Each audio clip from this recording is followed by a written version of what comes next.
Okay, so uh, good afternoon, everyone. Uh, Before I start discussing, I would like to introduce myself.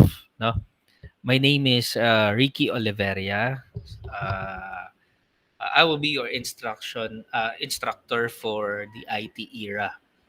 Okay, so this course would run for 8 weeks, yata. If I'm not mistaken, 8 to 9 weeks included. This includes the midterm and final examination. So uh, I will be your teacher for the whole 9 weeks, no, for the subject. And this subject is discussion lang. Okay? So meaning if if this is a discussion subject, all throughout this subject would be a discussion without a laboratory. Okay, ibig sabihin hindi kayo magkakaroon ng hands-on activity in this subject. All you have to do is to see discussions and take the quizzes. So, how are you going to pass the subject? Okay? Para makapasa tayo sa subject na to, all you have to do is, again, attend the classes and then accomplish all the quizzes that is needed. So, yung mga quizzes na yon would be sent kasi ang ano kasi natin, ang schedule ng broadcast natin is every Thursday. Okay? So kung every Thursday siya, yung mga quizzes natin, ang laging deadline niya is before Thursday lagi. So halimbawa, no? Binigay ko yung quiz ngayon. Let's say, for example, imagine, today is Thursday, so nag-discuss ako, ibibigay ko rin yung quiz ngayon. Or pinaka-most Monday. Okay? So, ang pinaka-deadline nyo nun is before ma-reach yung Thursday. So, most probably, Thursday morning or Wednesday ng gabi. Okay, ganun lang naman. And I would assure you na napakadali lang ng subject natin. Hindi siya mahirap. Kasi, again, all the necessary files would be provided and the PowerPoint presentation is already provided. Tapos, napaka-self-explanatory ng mga topics natin. Okay? So, I think you guys are first year. So, if that's the case, no? Medyo may makikita tayo dito mga terminologies na medyo bago sa atin. Okay? Now, with regards of how are you going to accomplish and contact me, you may contact me through my Facebook. That's the same name, no? Ricky Oliveria. Yan yung name ko sa Facebook. You may direct message me or you may contact me in my MS Teams account. So, either of the two, no, pwede nyo ako makontact. Then, once I receive your question or your inquiry, soon as time possible, I would answer it, no? So, kung hindi ko ma-receive or ma-answer siya agad-agad, that means na medyo na busy lang ng konti. Pero as long as I could do I could reply, uh, I would reply, no? Okay? So, 'yon. So, enough of the introduction. Now I'm going to do a discussion about IT era. So, this is consist of your module 1. Eh, medyo madami-dami lang ito. Pero, napakadali lang nila. Even if you read this, actually, madali lang siyang intindihin. Okay? So, what is IT era ba? So, your subject and your subject description is IT era. So, this course enables the student to understand the ethical codes, professional societies. It has also a topic of Money Laundering Act, Anti-Fencing Law, Data Privacy Act, Freedom of Information, Cybercrime, and many more. Okay? Kung mapapansin natin si IT era, para siyang, a study of different crimes committed using your computer. Also, different laws, no? Pero hindi nyo kailangan sa uluhin to. Okay? Hindi natin kailangan sa uluhin yung subject na yung mga different types of law na to. No? Hindi natin kailangan. We just need to at least be aware Okay, be aware and be familiar with the uh, topic. Ganun lang, no? Hindi ko kayo pa sasauluhin, no, ng mga topics na to. Okay? So, yun. Okay, so let's move on. So at the end of this, okay, you should understand professional, ethical, legal, security, and social issues and responsibilities in utilization of information technology. You should at least analyze the local and global impact of computing. Okay, recognize the need for the for and engage in planning, self-learning, and improving performance as the foundation for continuing professional development. So some of the activities natin dito, magkakaroon kayo ng mga case studies, pero hindi pa ngayon. Okay? So we'll see whether what particular topic papasok yung ano natin. Okay? So yan, no? Actually, this module was created by Engineer Dennis Tacadena. So hindi ko na tinanggal yan kasi it's his PowerPoint presentation. So I am just since this was created for Mabalacat City College, ito din yung ginagamit namin. Or ito na rin yung gagamitin natin. Okay? All throughout. So all of the texts inside this and all of the content was created by Engineer Dennis Tacadena. So thanks to Engineer na meron na tayong gagamitin. So yan. So our module objective for this one is to understand professional, ethical, legal, security, and social issues and responsibilities. So recognize the range of ethical issues raised by the modern information technology. Ano nga ba yung mga uh, ethical issues na meron? Lalo na ngayon, modernized na tayo. No? Okay, analyze the range of ethical issues raised by modern information technology and relevant to computer professional. What is the relation between no the modern information technology and the computer professionals? Ano-ano yung mga medyo ano nila connectivity. Now, professional and ethics, ano ba pinagkaiba nila? So, let's first define professional is someone who belongs to professional body. Okay? So, it's like pag sinabi natin professional, this is a person who graduated from a particular uh, course and applying it. Okay? So, that is a professional. Okay? Profession, yun yung field niya. Okay? So, halimbawa, IT, no? Okay? Yung professional, tao yon. Yung profession, yun yung IT. Yun yung ginagawa ng tao. Okay? Now, we have ethics. Ano naman yung ethics? This is the discipline dealing with what good and bad, with moral duty and obligation. So, ethics is like, what are the norms? What are the grounds? What are the good side and bad side of that profession? Okay? So, ethical means the good side, no? Okay? Unethical, those are the bad sides of kung ano yung ginagawa natin. So, yun. As an IT, meron tayong good side, okay, and bad side. So, alam nyo naman yon, okay? You are already been familiar with what are the good sides, what are the possible bad sides of an IT professional. Okay? So, ethics is not just about what is right and what is wrong. Scientists and engineers are generally not very good at explaining their work or justifying their actions in non-ethical terms. We can observe in technicalities to the point that it becomes so complicated that we cannot explain things in simple terms. Okay? When things go wrong and you are responsible in some way, the public may seek assurance from you that the technical decision which were you taken paid due heed to the interest of the public. It is crucial that technologists can provide clear and understandable justification for their motives and decisions and actions.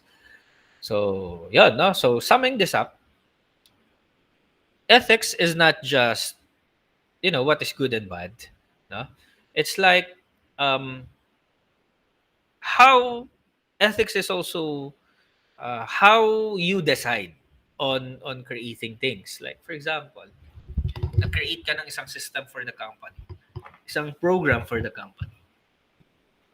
Okay, kailangan malaman din nila why did you create this? Is it for ethical issues, or is it for the betterment of the company, or para mahigpitan lang yung mga empleyado? So, yung ganon. So, ethics is also one of uh, the decision, no, that you have to consider I mean, ethics is one of the aspect that you have to consider in making a decision. Okay? Now, pag pinagsama natin siya, professional ethics, it is applied, no? Ito yung, I will not going to read it line by line, ha, kasi medyo mahaba to. Baka abutin tayo ng gabi with this, no? Kasi I will not going to read this line by line. I'll just going to explain it. No? Okay. Now, what is professional ethics then? No? So, kapag sinabi nating professional ethics, this applied, okay, to a particular profession. Okay, halimbawa, no? May example tayo dito eh. Medical doctors, they have professional ethics, ethical codes. Sa kanila lang yon. Okay? Na hindi ethical codes ng isang lawyer and judge. Okay? Hindi rin yan ethical code ng accountant at hindi rin yan ethical code ng teacher. So, ibig sabihin, each profession do abide to their own ethical codes. No? I have no idea lang kung anong mga ethical codes ng mga ito. No? Ng medical doctors, lawyers, no? Accountants, and teachers. No? Pero IT, no? Merong mga sinusunod na ethical codes yan. And minsan, no? Once violated, they are sanctioned by the law. Sabihin, pwede silang masanction ng law. Okay? By the way, no, isingit ko lang, Google Meet ang gagamitin natin in our discussion. So most probably by next week, makapag-live broadcast tayo. Google Meet yung gagamitin natin. And then the link will be sent on the MS Teams. Okay, doon nyo i-check. Now, before the time, let's say 5 o'clock tayo, di ba? At least 4:45, naka-in na tayo sa MS Teams so that pagka pinost ko yung Google link natin, okay? So, pagka pinost ko yung Google link natin, dire-diretso na tayo. Okay na tayo, no? Okay? So, going back.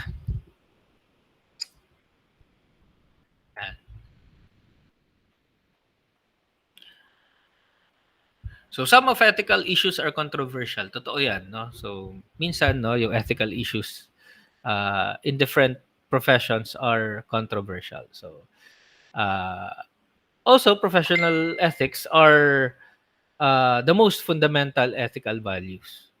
Okay? So, yan. Now, we have golden rule in ethical principle. Meron tayong mga tinatawag na golden rule. Okay? So, first is do not unto others as you would have them do unto you. Ay, parang mga ano to eh, commandments, no? Okay, so yan. So, meron din tayong, if an action is not right for everyone to take, it's not right for anyone. So, parang sinasabi niya, kung yung isang move mo is not right para sa marami, no? Do not do it. Okay? So, if an action cannot be taken repeatedly, it is not right to take at all. Okay? So, halimbawa, ginawa mo pero parang may mali, wag mo na ring ulitin repeatedly. Take the action that achieves the higher or greater value. Yan, no? So, ibig sabihin, if you think that this action would benefit, no, the value and to have a greater value, no? Doon tayo. Yun ang gawin natin. Okay? So, take the action that produce the least harm or potential cost. You have to weigh, no, whether this action would risk a lot or less. So, kung meron kang dalawang sitwasyon na kailangan i-decide, doon ka lagi pupunta sa least harmful and potential costs. Okay? So, yon, no? Assume that virtually all tangible and intangible objects are owned by someone unless there is a specific declaration. Okay? So, no free lunch rule. Ibig sabihin, lahat ng nakikita mo may may-ari niyan. Okay? So, hindi pwedeng kunin mo. Okay? You do not own them. Okay. Now, we have types of moral theories. Medyo, yung topic natin talaga puro ganito eh. Okay? That's why hindi na natin siya masyadong babasahin kasi I'm just summarizing it. Lahat-lahat sila. Na? So, first of moral theory is yung relativism. Okay? So, ano ba to? We have this theory that are no universal moral norm or right or wrong. So, parang, there's no correct and right. Okay? There's no moral or right or wrong. So, parang ganun, no? Meron siyang ganung types of moral theory. So, parang lahat tama, lahat pwedeng mali. Ganun, no? Subjective, no? Two kinds of relativism, subjective and culture. So, pagka sinabi natin subjective, it holds that every person decides right and wrong for himself. Okay? So, yung tao, no? Depende sa kanya, sa kanya, depende sa subject niya whether he can he can do, no? He can do. Okay, wait lang.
Okay.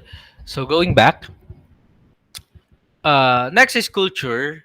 The theory that the meaning of right and wrong rests with the society. Okay, itong una, yung subjective, sarili. Okay? Now, itong pangalawa, okay, ibig sabihin nito, nagbe-base siya sa mob, nagbe-base siya sa pangkalahatan. Okay? So halimbawa, base siya sa, let's say, if they're going to decide whether it is right or wrong based sa votes, parang ganon. Okay? So that's a culture.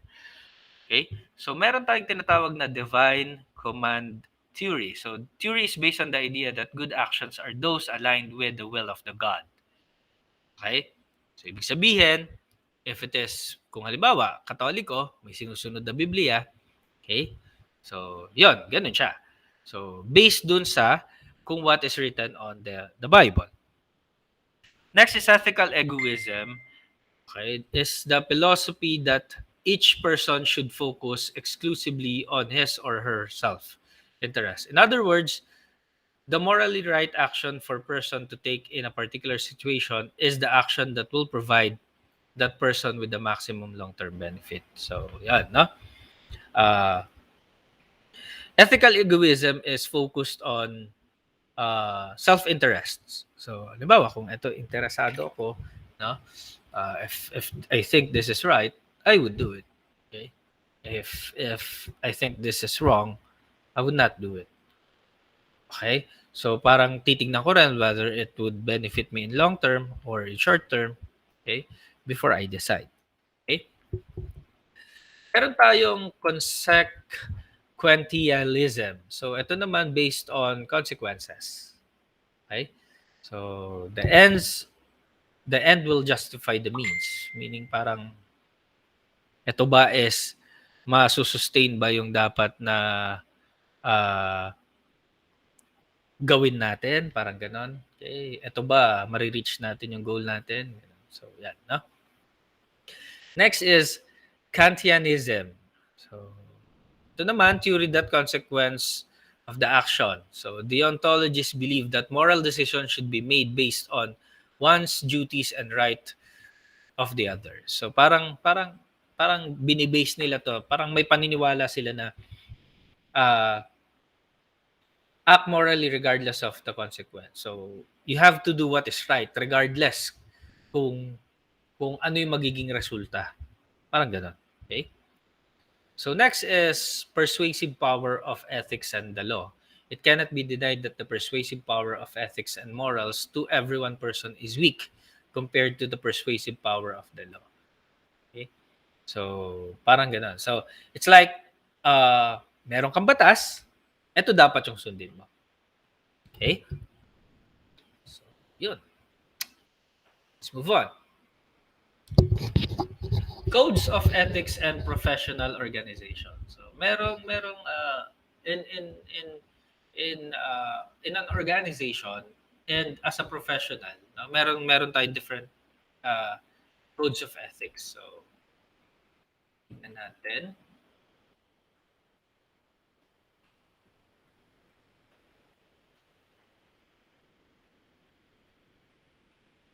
So, here, no, summarize lang natin siya. So, many employers do not encourage their employees to join this professional organization, but employees who have earned some level of certification or professional accreditation can be determined from ethical lapses by the threat of loss of accreditation. So, parang sinasabi dito that if you are a professional, okay, tapos meron kang parang employer, okay, at least they have to do a certification for you. Parang they have to conduct uh, seminars, trainings para sa'yo. So parang ganun. Parang it's an earning power on your side, no? Okay. So responsibility of security professionals to act ethically and according to the policies and procedures of the employers. Okay, so we need to do, halimbawa ako, nagtatrabaho ako, I need to follow the professional ethics of the organization. Okay? So likewise, so in on the other side, organization's responsibility to develop, okay, disseminate and enforce its policies. Okay? So kailangan, no? Hindi lang nakalagay doon yung policy, pero dapat ini-enforce nila. Okay? Sinusunod nila. Okay? Pinapatupad nila. Okay? So, yan. Okay. So, ito, ano lang naman to eh. Dessert tables, example. Okay. Yan. So, ethical guidelines for computer professionals, ito yung isa sa mga importante, no? So, para alam natin kung ano yung possible ethical guidelines natin as computer professionals. Sa SHU, no? Kagaya nyo, you'll be an IT professional soon. So, ito yung mga possible na dapat nating sundin or i-consider. Okay? Understand what success means. Okay? So, you try to savor success, no? Okay? Include user in the design and testing stages to provide safe and useful system. So, lahat ng user mo dapat, okay, included. Okay, so example niyan yung medical staff, no, pilots, office workers, yung mga ganyan, no. Kung gumagawa ka na ng system. Okay? Do a thorough, careful job when planning and scheduling a project and when writing bids or contracts. Okay?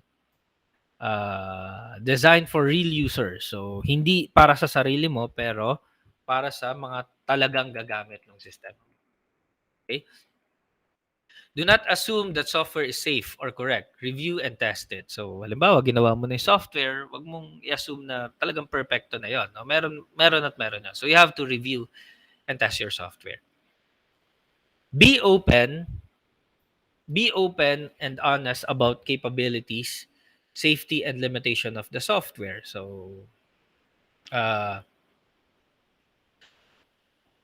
kailangan maging ano ka, honest about the limitation of your software. Hindi pwedeng lahat positive, no? There is always a downside.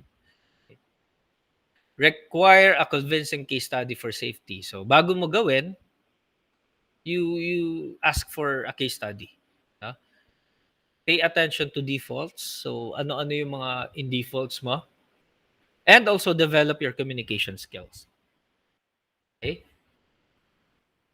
This is the preamble of the Filipino IT professional. So yan, no? So 'di ba usually pagka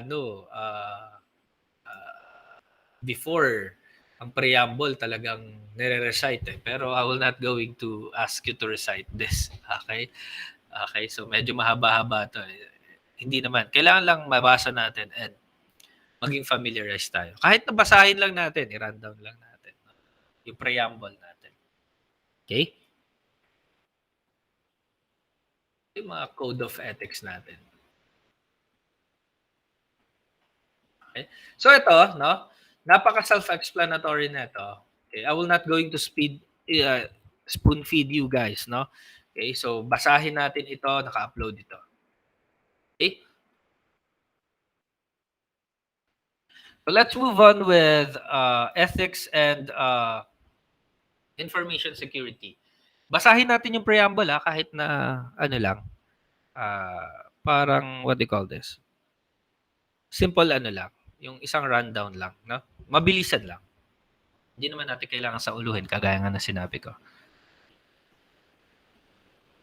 Okay, so ethics and information security. Ano ba to? In recognition of my obligation to my employer, I shall, no? Parang mga pangako to eh. Okay? Okay. So, some of which kasi medyo naka-apply siya sa machineries. Okay? So, yan, no? Have explicit rules governing ethical behaviors in workplace. For example, doctors and lawyers who commit egregious violations of their professions, canon of conduct can be removed from practice. So parang gano'n. So, bawa kayo. Kaso ang ano kasi sa IT, kahit na may gawin kang masama, sometimes wala namang mare-revoke sa yung walang mare-revoke sa yung license kasi wala naman tayong licensure examination. Okay? So, maybe you are just punishable by law. Okay? The 10 commandments of ethics, no? Computer ethics. So, thou shalt not use computer to harm other people. Alam na natin yan. Okay? So, next, thou shalt not interfere with others people's computer work. Okay? Wag natin gagalawin yung gawa ng iba. Okay? Thou shalt not snoop around in others people's computer files. So, hindi pwedeng umupo ka doon sa PC para tignan lahat ng files niya. Sometimes kasi ganun. Okay? Nanghiram ka ng flash drive, imbis na gagamitin mo lang siya, nag-click-click ka ng mga file, nagtitingin-tingin ka ng mga videos. So, hindi pwede. Okay? So, thou shall not use computer to steal. Okay? Hindi pwedeng gamitin ang unit para makapagnakaw. Anong pwedeng nakawin? Madami. No? Like files, like documents, okay? Even accounts. So, hindi pwede. Thou shall not use computer to bear false witness. So, hindi pwede yung mga halimbawa, no? Yung kagaya nga, election, no? Okay, madaming lumalabas na mga fake news, no? Na-witness niya yung ganito, na-witness niya yung ganyan, no? Okay, nung panahon nung ano. So, hindi pwede yun. Okay? Kasi with the use of computer, lahat yun. Thou shall not copy or use proprietary software for which you have not paid. Okay? So, thou shall not use other people's computer resources without authorization or proper compensation. Okay? So, thou shall not appropriate other people's intellectual output. Hindi mo pwedeng kunin yung intellectual property nila. Okay? Thou shalt not think about the social consequences of program you are writing or system that you are designing. Okay? So tignan mo kung ano yung social consequence ng ginagawa mong system. Would it be destructible? Would it improve the social? Okay? So, yung ganon, no? Always use a computer in ways that ensure consideration and respect for fellow humans. So, always yon. Okay? So, always use computer to help, no? And respect other fellow humans. So, ito yung parang map. Okay? In relation to law. Kapag halimbawa, isa diyan yung mga na-violate mo, ayan, no? Bawa si commandment number 1 na violate mo. Okay? Magfo-fall down ka under e-commerce law, anti-cybercrime law, and revised penal code. Yan, no? Okay? Dami kasi yan eh. Okay? So cultural differences can make it difficult to determine what is not ethical and what is ethical. So sometimes, no, halimbawa, pumunta ka sa ibang lugar, no? Iba yung sinusunod nilang batas doon, iba yung sinusunod na batas sa Pilipinas. So merong ganon. Okay, ito lang naman yung sinasabi dito. Okay? There might be probability that if you, no, cross other culture, there might be unethical differences. Okay? Ethics and education, okay, attitudes toward the ethics of computer use are affected by many factors other than nationality. Okay, differences are found among individuals within the same country, within the same social class, and within the same company. Okay? Pero minsan, ethics and education or ethics was based also from their education. No? So, might be a probability na medyo lang naman mag-iiba depending on the education and depending on what you have finished. Okay? So, deterring unethical and illegal behavior. There are three general causes of unethical and illegal behavior. So, bakit nga ba natin nagagawa yung unethical and illegal behavior minsan? So, minsan, ignorance. Minsan, hindi natin alam na illegal na pala yun. Okay? Pero, ignorance of the law is no excuse. Okay? So, yan ang sinasabi dito. Okay? Minsan, aksidente. No? Hindi natin na malayan na napasok na pala natin yung isang sistema na hindi natin, by accident. Tapos minsan may na-damage tayo, meron tayong nabura, okay? Isa 'yon. Pero hindi ano 'yan. Pagka sinabi kasi nating accident, it's not intended, no? Okay? Pagka intended, that is intent, no? Okay? So gusto mo talaga. Okay, yan yung intent. So criminal or unethical intent goes to the state of mind of person performing the act. Okay? So ibig sabihin, ito talaga yung gusto mo. Gusto mo talagang nakawin to, pinasok mo, ginawa mo lahat para ma-open yung unit niya. Okay? So that is intent, no? May intention ka talaga. Okay? Fear of penalty. So pwede rin yung fear of penalty. So, potential offender must fear the penalty. Diba, may nagawa siyang mali. Okay? So, para itama yon, gagawa ulit siya ng mali para hindi siya ma-penalize. Okay? So, siguro naman nagigets niyo yung point ko over that. No? Okay? Probability of being caught. So, halimbawa, yun din, parang ano siya, parang kadugtong neto. Halimbawa, may ginawa nga siya, no? Kaya niya gagawin yung unethical na yon kasi ayaw niyang mahuli siya. Siyempre, pag nahuli siya, may penalty. Okay, so halos parehas din, probability of penalty being administered. Okay? So, yan. No? Risk and threats in the field you are in include computer crime, privacy, security, safety critical system. So, ito yung mga possible na threats, no? Yan, pwede kang mag-under computer crime, no? Under data privacy, no? Under security, may mga ganyan. Okay? So, computer crime, privacy, security, and safety critical systems. Excuse. Okay? Ito yung mga possible crimes, no? Theft, yan, alam natin yan. Piracy, halimbawa, stealing copyright and patent videos, no? Okay, may violation yan. Espionage, ano ba yung espionage? Ito yung pag-spy, no? Stealing secrets. Halimbawa, uh, may ginagawang code yung isa, tapos gusto mong unahan siya, no? Okay, kinuha mo yung algorithm niya, so that is espionage. Fraud, deceitfully gaining an advantage over a financial. Okay. So, yan, no? Sabotage, no? Ito naman, yung damaging yung system to reduce effectiveness. Halimbawa, nagke-create ka, pinapasukan mo ng virus yung system para, magmukha siyang mabagal. No? So, that is sabotage. Okay? Next, privacy in computer system. That is a personal data. So, halimbawa, kinukuha mo yung mga personal data nung mga clients, ng hindi mo clients, no? Through database. So, that is privacy in computer systems. Okay? Yan, no?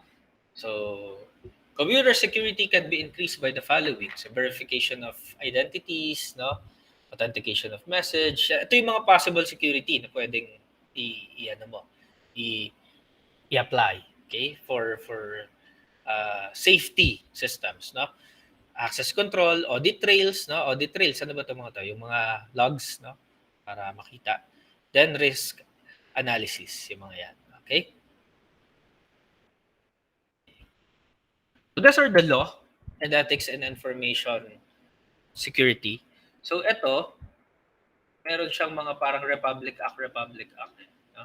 So ito, i-rundown nyo lang din. Okay? Plus ano naman to. Okay? Then pinakahuli is yung Bible 10 Commandments. Okay? So ito, alam naman na natin to. Okay? For those Catholic. Okay? Now, that ends our chapter or module 1. Okay? I'll be uploading a quiz, no? Most probably Monday, no, para dito. Mag-login na lang kayo dun sa MS Teams nyo kasi dun ko i-upload yung uh, quiz nyo. Okay? So, thank you for listening and thank you for watching your first module. I will see you guys next week in the live class. Thank you.